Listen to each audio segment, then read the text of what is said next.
Господине Пакетов, неодамна советничката група на ВМРО ДПМН ја напушти седницата на Советот на општината. Дали политиката на конструктивност со тоа се променува? ВМРО ДПМН е опозиција на локално ниво. Но од секогаш и во сите досегашни состави, советничката група била конструктивна опозиција. Опозиција која не само што има активно учество во работата на Советот на општината, туку дава своји предлози и прави заложби за нивно усвојување. Колку за еден пример, кога се носеше буџетот на општина Струмица за 2014 година, ние како советничка група до Советот доставивме неколку десетици предлози, од кои околу една половина беа прифатени од нив. Но за жал и ден денес се уште добар дел од тие предлози не се решени.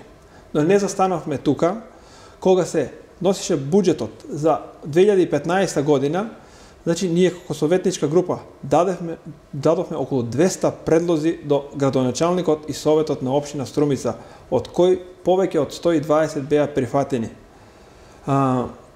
Дури и во конкретниот случај, кога побаравме воредна седница на Советот, тоа го направивме врз основа на деловникот, според кој 1/4 од советниците може да побарат свикување на седница. Побаравме воредна седница со цел да го повикаме градоначалникот за да биде присутен и да ги пренесем проблемите на граѓаните.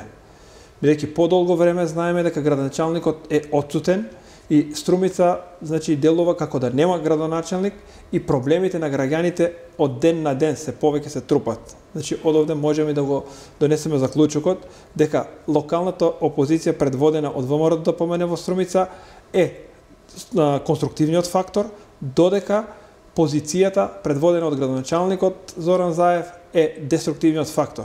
Па впрочем затоа и секојдневните настани барањето оставки од градоначалникот и губењето на неговиот кредибилитет е доказ за сето тоа. Вие како претседател на локалниот огранок на ВМРО ДПМН, може ли да ни кажете какви се моменталните состојби во комитетот поврзани со сите најнови случувања? Општинскиот комитет во Струмица ги прави своите редовни активности со организирање на настани, ажурирање на членството, зачленување на нови членови. Имаме се поголем број во деновите кои што изминаа.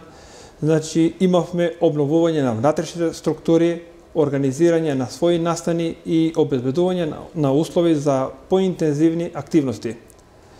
Годинава е избрано и ново раководство на Унијата на жени, а наскоро очекуваме и некои нови активности во Унијата на млади сили. Тоа го правиме со цел да добиеме нова енергија и да ја покажеме нашата конструктивност и квалитет дека го имаме во нашата партија. Сакам да насочам дека нашите активности и работата на терен, кои секојдневно ја правиме во контакт со граѓаните, ни дава повеќе сила и затоа тука е нашата моќ. Деновиме можам да посочам дека го обележуваме и празникот или 25 годишнината од основањето на ВМРО ДПМН во Струмица. Што конкретно подготвувате за одбележувањето на овој настан? Како што пред малку реков, на 8 јули, пред точно 25 години, е формиран Општинскиот комитет на ВМРО ДПМН во Струмица. Затоа вечерва на базенот Аквариус организираме роденденски хепенинг на кој ќе ги поканиме сите членови и симпатизери и заедно да го обележиме овој настан на кој ќе им дадеме признание на сите оние кои се залагаа несебично во нашата реализација во изминатите 25 години и дадоа особен придонес за нашата партија да биде горд носител на промените во нашето општество, во татковината и во Република Македонија, а сигурно и во општина Струмица. Господине Пакетов, јас ви благодарам за гостувањето во телеканал А1. Ви благодарам на поканата.